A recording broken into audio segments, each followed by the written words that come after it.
Hi, we're going to be continuing to read Bambi today. Thanks for joining us for our chapter book story time. We're here at the Caribou Public Library. I'm Miss Erin, and I'm so glad that you're here with us.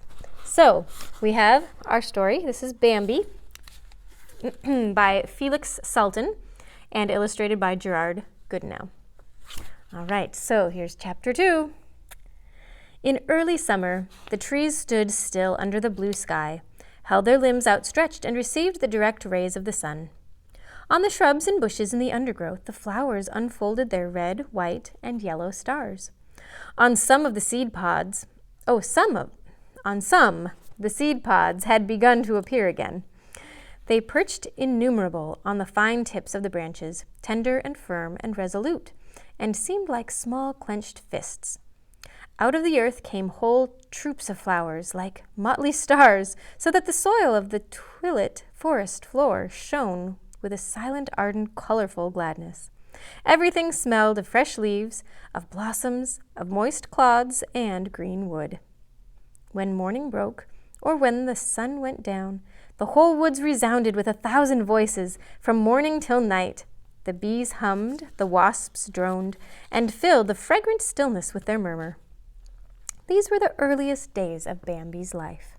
He walked behind his mother on a narrow track that ran through the midst of the bushes.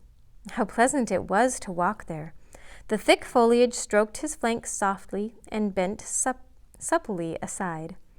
The track appeared to be barred and obstructed in a dozen places, and yet they advanced with the greatest ease.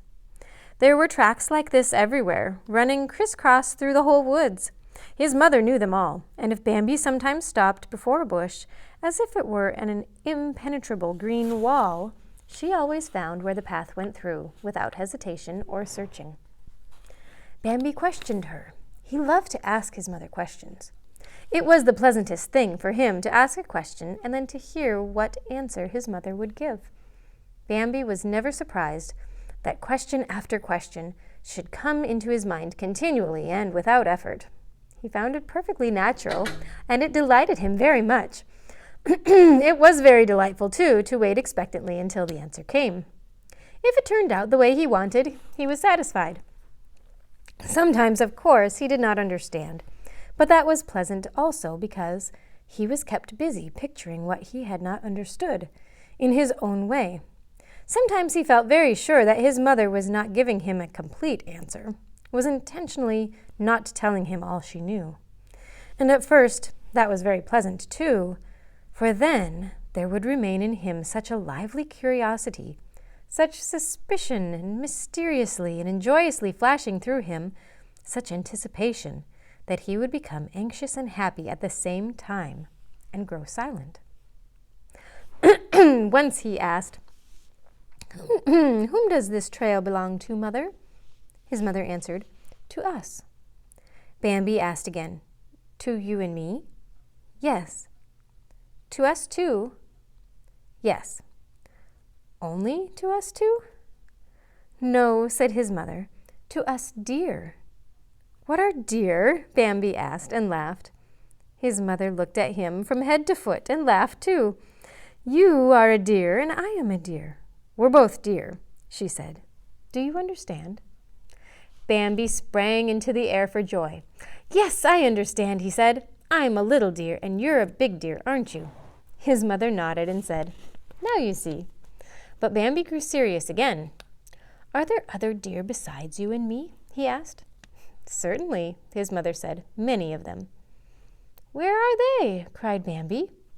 "Here, everywhere." "But I don't see them." "You will soon," she said.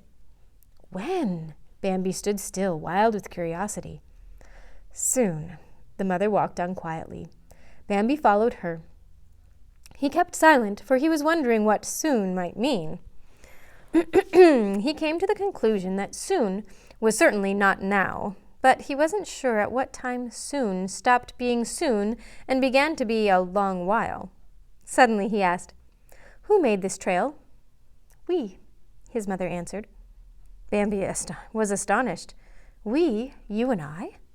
The mother said, We deer." Bambi asked, "Which deer?" "All of us," his mother said sharply. They walked on. Bambi was in high spirits and felt like leaping off the path, but he stayed close to his mother. Something rustled in front of them, close to the ground. The fern fronds and wood lettuce concealed something that advanced in violent motion. A thread-like little cry shrilled out piteously, then all was still. Only the leaves and the blades of grass shivered back into place. A ferret had caught a mouse. He came slinking by, slid sideways, and prepared to enjoy his meal. "What was that?" asked Bambi excitedly. "Nothing," his mother soothed him. But Bambi trembled. I saw it." Yes, said his mother. "Don't be frightened. The ferret has killed a mouse." But Bambi was dreadfully frightened. A vast unknown horror clutched at his heart. It was long before he could speak again. Then he asked, "Why did he kill the mouse?" "Because," his mother hesitated. "Let us walk faster," she said, as though something had just occurred to her, and as though she had forgotten the question. She began to hurry. Bambi sprang after her. Here is a picture of the ferret with the little mouse in its mouth. A long pause ensued. They walked on quietly again. Finally, Bambi asked anxiously, "Shall we kill a mouse too, sometime?" "No," replied the mother. "Never?" asked Bambi. "Never," came the answer. "Why not?" asked Bambi, relieved. "Because we never kill anything," his mother said simply. Bambi grew happy again. Loud cries were coming from a young ash tree which stood near their path. The mother went along without noticing them, but Bambi stopped inquisitively. Overhead, 2 jays were quarreling about a nest that they had plundered. "Get away, you murderer!" cried one. "Keep cool, you fool!" the other answered. "I'm not afraid of you." "Look for your own nests," the first one shouted, "or I'll break your head for you." He was beside himself with rage. "What vulgarity!" he chattered. "What vulgarity!" The other jay had spied Bambi and fluttered down a few branches to shout at him. "What are you gawking at, you freak?" he screamed. Bambi sprang away terrified. He reached his mother and walked again behind her, frightened and obedient, thinking that she had not noticed his absence. After a pause, he asked, "Mother, what is vulgarity?" "I don't know," said his mother. Bambi thought a while, and he began again. "Why were they both so angry with each other, Mother?" he asked. "They were fighting over food," his mother answered. "Will we fight over food too sometime?" Bambi asked. "No," said his mother. Bambi asked, "Why not?" "Because there is enough for all of us," his mother replied. Bambi wanted to know something else. "Mother," he began. "What is it?" "Will we be angry with each other sometime?" he asked. "No, child," said his mother. "We don't do such things." They walked along again. Presently, it grew light ahead of them. It grew very bright. The trail ended with the tangle of vines and bushes. A few steps more, and they would be in the bright open space that spread out before them. Bambi wanted to bound forward, but his mother had stopped. "What is it?" he asked impatiently, already delighted. "It's the meadow," his mother answered. "What is a meadow?" asked Bambi insistently. His mother cut him short. "You will soon find out for yourself," she said. She had become very serious and watchful. She stood motionless, holding her head high and listening intently. She sucked in deep breathfuls of air and looked very severe. "It's all right," she said at last. "We can go out." Bambi leaped forward, but his mother barred the way.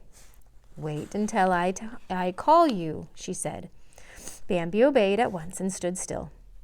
"That's right," she said, to encourage him. "And now listen to what I'm saying to you."